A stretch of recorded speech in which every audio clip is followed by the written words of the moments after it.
श्री शिवाय नमस्तुभ्यम। हर हर महादेव। दोस्तों, आप सभी लोग जानते हैं कि 9 फरवरी 2026 यानी सोमवार को पड़ रही है फाल्गुन महीने की अष्टमी तिथि। और दोस्तों, ये वो तिथि है जो फाल्गुन महीने में पड़ने वाली सबसे बड़ी तिथि है, क्योंकि यह सोमवार के दिन पड़ रही है।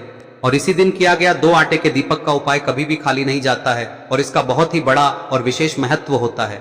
पूज्य गुरु जी ने कहा है, अगर कभी भी मौका लग जाए और फाल्गुन महीने की अष्टमी तिथि सोमवार को पड़ जाए तो आप लोगों को 2 दीपक वाला उपाय तो अवश्य ही करना चाहिए।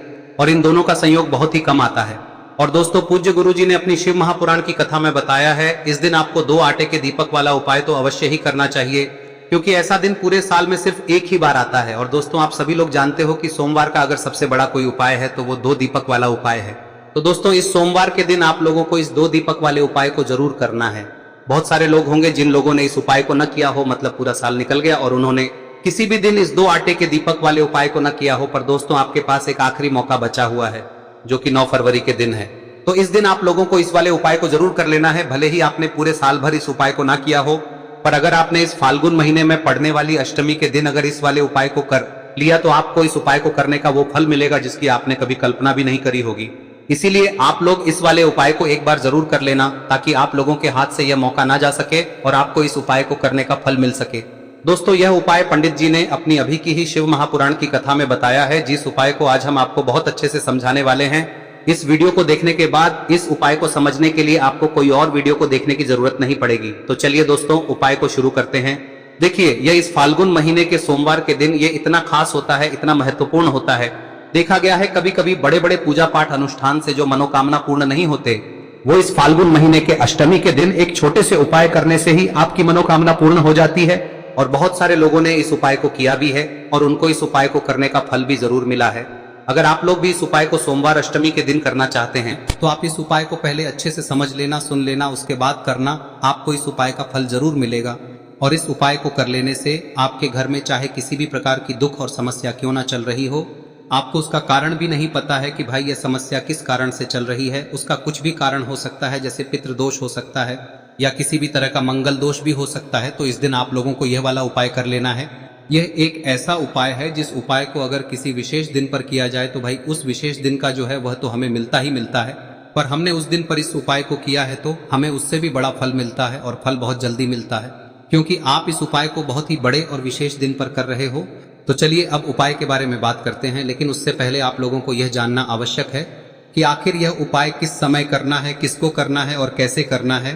तो चलिए हम आगे आपको वीडियो में एक एक करके बता देते हैं। लेकिन उससे पहले अगर आप लोग हमारे चैनल पर नए हैं तो हमारे चैनल को सब्सक्राइब कर लेना और इस वीडियो को लाइक करके कमेंट बॉक्स में श्री शिवाय नमस्तुभ्यम ओम नमः शिवाय जरूर टाइप कर देना।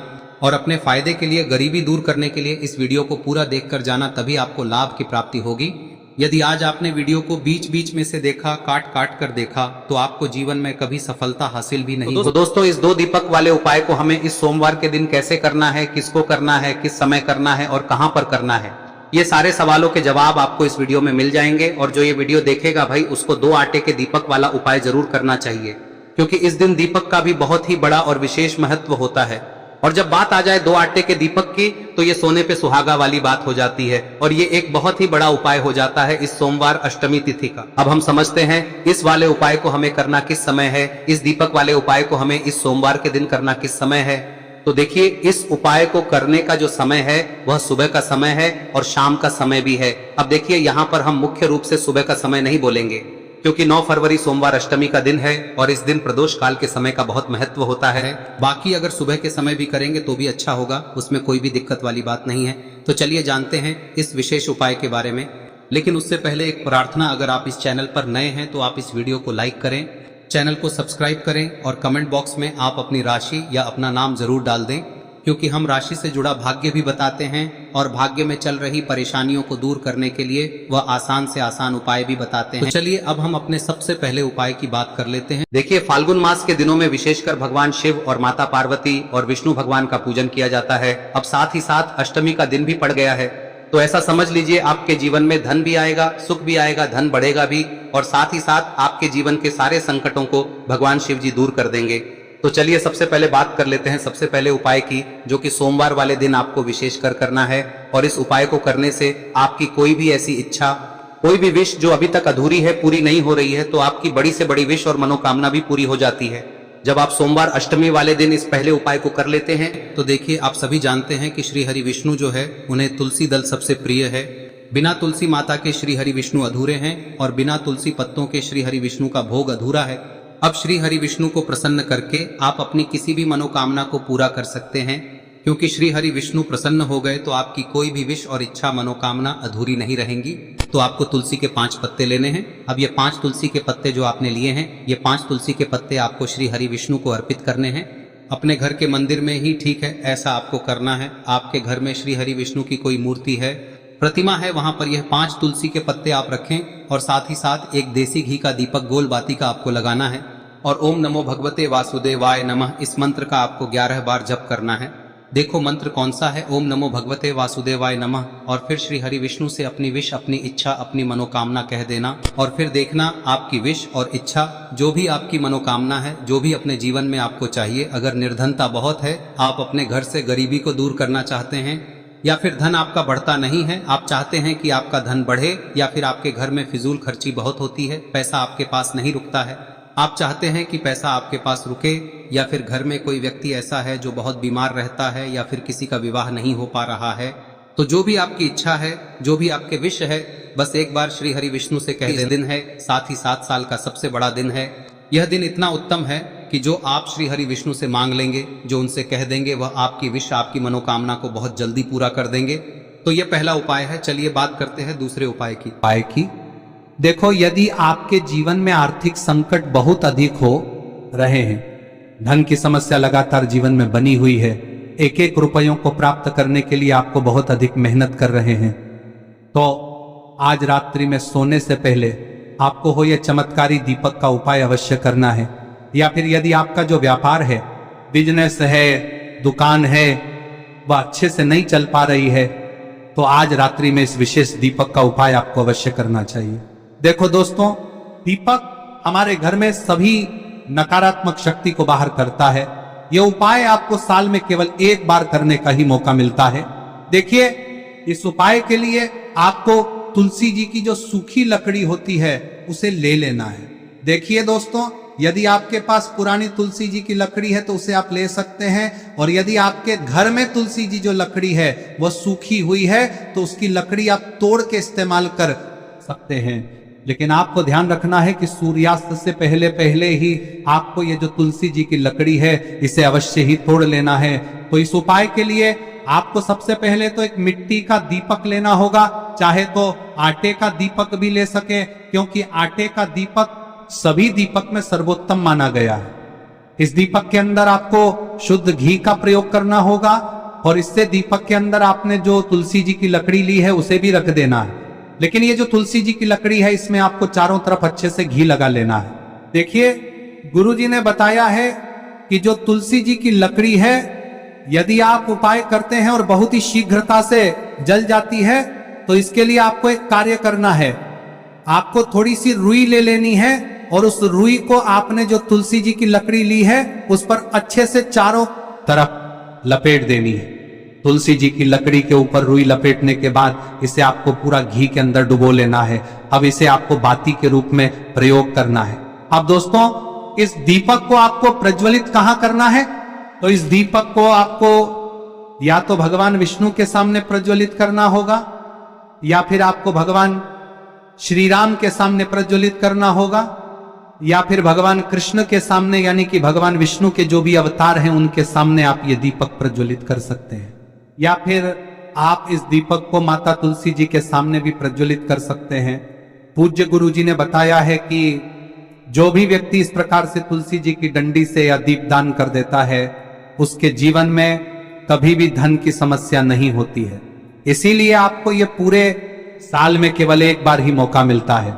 इस उपाय को करके देखना, आपकी सभी इच्छाएं जरूर पूर्ण होंगी। ये जो उपाय है रात्रि में सोने से पहले करना है। अब बताते हैं तुलसी के गमले में आपको वह कौन सी चीज डालनी है जिस उपाय को करने से आप अपने जीवन में महाधनी बन जाएंगे। इतना धन आपको मिलेगा कि कभी भी आपके धन में कमी नहीं आएगी, कभी भी आपका धन बर्बाद नहीं होगा। आपके पैसे की बर्बादी बिल्कुल आपके जीवन से रुक जाएगी। और जो लोग कहते हैं कि घर में पैसा तो आता है, पैसा रुकता नहीं है और पैसा बढ़ता नहीं है, वृद्धि नहीं हो रही है, उन्हें भी विशेष यह तीसरा दिन जरूर करना चाहिए। तो देखिए, पहले ही आपको बता दिया कि श्री हरि विष्णु की पूजा और उनका भोग श्री मतलब तुलसी मैया के बिना अधूरा है ना। और तुलसी मैया जो है वह श्री हरि विष्णु के बिना अधूरी है। तो देखिए, जब भी आप तुलसी का कोई उपाय करेंगे तो सीधे सीधे आप श्री हरि विष्णु को प्रसन्न कर लेते हैं। अब व्यक्ति को, यानी जो भी व्यक्ति है, किस व्यक्ति को कितना धन देना है, यह श्री हरि विष्णु के हाथ में होता है। धन देने का काम माँ लक्ष्मी करती है, जो कि माँ तुलसी का ही एक रूप है। माँ तुलसी जो है यह माता लक्ष्मी का ही स्वरूप है ना। तो आपको करना क्या है, आपको लेनी है यहाँ पर हल्दी पिसी हुई, जो कि श्री हरि विष्णु से जुड़ी हुई है, आपके गुरु गृह से जुड़ी हुई है, आपकी कुंडली में गुरु को मजबूत करती है, सुख सौभाग्य को खींचने का काम करती है, धन को बढ़ाने का काम करती है। तो एक चुटकी पिसी हुई हल्दी आपको लेनी है और यह पिसी हुई सूखी हल्दी ही आपको अपने गमले में, तुलसी का पौधा जिस गमले में लगा है उसमें अच्छे से इस हल्दी को डालना है, ठीक है ना। और ओम नमो भगवते वासुदेवाय नमः इस मंत्र का जाप करना है। कितनी बार? कम से कम 11 बार जाप करना है। ओम नमो भगवते वासुदेवाय नमः इस मंत्र का जाप करते रहना है और हल्के हल्के से तुलसी के पौधे में आपको पूरे गमले में पीसी हुई हल्दी का छिड़काव करना है। तो देखिए, जो व्यक्ति लेता है, ऐसा समझ लीजिए अपने जीवन से नहीं आने वाली 7 पीढ़ियों के जीवन से निर्धनता और गरीबी को दूर कर देता है। क्योंकि हल्दी जो है ना, यह साधारण नहीं है। हल्दी इतनी उत्तम होती है कि रातों रात आपके जीवन में चमत्कार करती है। आपने देखा होगा कि कोई भी शादी होती है, विवाह होता है ना, कोई भी ऐसा शुभ काम हम करते हैं उसमें हल्दी जरूर लेते हैं। गृह प्रवेश जब हम करते हैं तो हल्दी के स्वास्तिक का निर्माण करते हैं। कोई भी अच्छा काम करने जा रहे हैं, हल्दी उसमें लेते हैं और हल्दी जो है ये आपके गुरु ग्रह को मजबूत कर देती है। अगर कुंडली में गुरु कहीं ना कहीं मजबूत है तो इससे उत्तम का मिलेगा नहीं। बहुत ही उत्तम उपाय है, तुलसी के गमले में एक चुटकी पीसी हुई हल्दी डालना है, तो यह बहुत ही उत्तम उपाय है। इस उपाय को आप जरूर, साल का सबसे बड़ा यह दिन है, तो इस उपाय को करने से श्री हरि विष्णु और महादेव आपसे न केवल प्रसन्न होते हैं, होते हैं, आपसे इतना प्रसन्न हो जाते हैं कि जीवन में कभी आपके गरीबी और निर्धनता को नहीं आने देते हैं। तो चलिए अब बात कर लेते हैं अपने तीसरे उपाय की, जो कि मुख्य द्वार से जुड़ा हुआ है और यह उपाय है स्थिर लक्ष्मी के वास के लिए। ऐसा पैसा आपके घर में आएगा जो आपके घर में ही रुकेगा। ऐसा पैसा कभी आपके घर में नहीं आएगा जो आपके घर से जाएगा और विशेषकर फिजूल खर्ची में जाएगा। अब आधे से ज्यादा लोगों की यही समस्या होती है कि घर में पैसा तो आता है लेकिन बहुत जल्दी घर से चला जाता है या फिर फिजूल खर्ची में चला जाता है। तो धन की बर्बादी जिन लोगों के घर में हो रही है उन्हें विशेषकर यह तीसरा उपाय करना है, या जिन लोगों के पास बिल्कुल पैसा आना बंद हो गया है, सर पर लगातार कर्जा बढ़ रहा है, उन्हें भी यह विशेष तीसरा उपाय करना है। तो देखिए, आपको फिर से क्या लेना है, हल्दी लेनी है पीसी हुई, जो कि श्री हरि विष्णु से ही जुड़ी हुई है ना। पीसी हुई हल्दी लेनी है और थोड़ा सा पानी डालकर उसका गाढ़ा गाढ़ा आपको पेस्ट बना लेना है। अब इसी हल्दी से आपको अपने घर में स्वास्तिक बनाने हैं। कितने स्वास्तिक? एक स्वास्तिक आपको बनाना है अपनी तिजोरी पर, जिसमें आप पैसा रखते हैं, चाहे तो आप संदूक में रखते हैं, अलमारी में रखते हैं, जिस चीज में भी पैसा रखते हैं, बस वहां पर हल्दी से एक स्वास्तिक बनाना है। दूसरा स्वस्तिक आपको कहाँ बनाना है? अपने घर के मंदिर में, है ना। और 2 स्वस्तिक आपको बनाने हैं अपने घर के मुख्य द्वार पर बाहर की तरफ। हल्दी से 4 स्वास्तिक आपको बनाने हैं। 2 स्वास्तिक मुख्य द्वार पर बाहर की तरफ, एक तिजोरी पर, है ना, और एक अपने घर के मंदिर में। बस यह उपाय आप लिया तो देखिए, जो धन की तिजोरी है उसमें पैसा भरा रहेगा। कभी भी धन की तिजोरी धन से खाली नहीं होगी, क्योंकि जहां पर हल्दी का स्वस्तिक एक होता है वहां कभी धन की कमी नहीं होती है।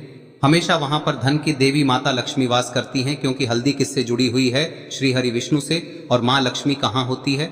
जहाँ श्री हरि विष्णु वास करते हैं। अब बात करें कि आपके घर का मंदिर जो है उसमें अगर आप एक स्वास्तिक बनाते हैं तो आपके घर से ऊर्जा जो है, पूरे में ऊर्जा फैलती है ना। तो आपके घर में पॉजिटिव एनर्जी बढ़ती है, सकारात्मक ऊर्जा बढ़ाती है। जब आप अपने घर के मंदिर में हल्दी का स्वस्तिक बनाते हैं, आपके घर से बुरी शक्तियां, नेगेटिव एनर्जी जैसी चीजें बिल्कुल आपके घर में नहीं रुकती है। मुख्य द्वार तो इतना उत्तम होता है कि मुख्य द्वार से ही माँ लक्ष्मी की नजर सबसे पहले आपके मुख्य द्वार पर ही पड़ती है। और मुख्य द्वार पर अगर आपने हल्दी के स्वस्तिक बना दिए तो माँ लक्ष्मी देखते ही प्रसन्न हो जाती है, क्योंकि यह श्री हरि विष्णु से जुड़ी हुई है ना। और हल्दी के स्वास्तिक जहां पर जो व्यक्ति अपने घर के मुख्य द्वार पर बनाते हैं, ऐसा समझ लीजिए माँ लक्ष्मी उनके घर में वास करती ही करती है और कभी भी ऐसे घर को फिर छोड़कर नहीं जाती है। स्थिर लक्ष्मी का वास आपके घर में होगा। यह हल्दी के स्वास्तिक बहुत ही उत्तम है। साथ ही साथ कोशिश करें कि इस दिन गाय माता को हरी घास अवश्य खिलाएं। अगर आपको हमारी ये वीडियो पसंद आई हो तो हमारे इस वीडियो को लाइक करें, चैनल को सब्सक्राइब करें, कमेंट बॉक्स में लिखे हर हर महादेव, जय मां लक्ष्मी। अब बात करते हैं अगले उपाय की। हम सभी के घरों में माता तुलसी का पौधा अवश्य ही होता है। तो देखिए, हमें तुलसी जी के पौधे से सबसे पहले तो 3 पत्ते तोड़ने। देखो, एकादशी वाले दिन आपको तुलसी के पत्ते नहीं तोड़ने। तो देखिए, तुलसी जी के आपको 3 पत्ते तोड़ने लेने, और इन तुलसी जी के पत्तों को तोड़ने के बाद आपको 1 चुटकी हल्दी भी अपने साथ में लेनी है। हल्दी के अंदर आपको जल मिलाकर के पेस्ट के रूप में तैयार करना है, और इसी के साथ में आपको एक दीपक भी लेना होगा। दीपक आप मिट्टी का भी ले सकते हैं, आटे का भी ले सकते हैं, और इस दीपक में आपको शुद्ध घी डाल के इसमें आपको लंबी रुई की बाती का प्रयोग करना है। देखिए दोस्तों, आपके पास 3 तुलसी जी के पत्ते हैं। तो पहला जो तुलसी जी का पत्ता है उस पर आपको सबसे पहले तो जो आपने हल्दी ली है उसकी एक बिंदी लगानी है। और पहला जो तुलसी जी का पत्ता है आपके घर में, भगवान विष्णु का चाहे कोई सा भी स्वरूप हो, चाहे लड्डू गोपाल जी का स्वरूप हो, या फिर भगवान कृष्ण की आपके मंदिर में प्रतिमा हो, या फिर भगवान श्री राम की प्रतिमाएं, उनके सामने आपको पहला तुलसी जी का पत्ता अर्पित करना है। अब देखिए दोस्तों, आपके पास जो 2 तुलसी जी के पत्ते हैं और आपके पास जो एक दीपक है, इन्हें आपको लेकर के पहुंचना है। अपने ही घर में तुलसी जी के पौधे के पास में देखिए, सबसे पहले तो आपके पास जो 2 तुलसी जी के पत्ते हैं उन पर भी आपको हल्दी की एक एक बिंदी लगानी है, और उन दोनों ही तुलसी जी के पत्तों को आपको अपने घर में तुलसी जी के पौधे के वहां पर ही अर्पित कर देने हैं। और इस प्रकार से यह दोनों पत्ते भी तुलसी जी के पौधे के पास में अर्पित करने के बाद अंत में जो आपके पास एक लंबी बाती का दीपक है, इसे आपको तुलसी जी के पौधे के पास में ही प्रज्वलित कर देना है। जो भी व्यक्ति अपने ही घर पर इस प्रकार से तुलसी जी के 3 पत्तों का ये उपाय कर लेता है तो उसका परिवार हमेशा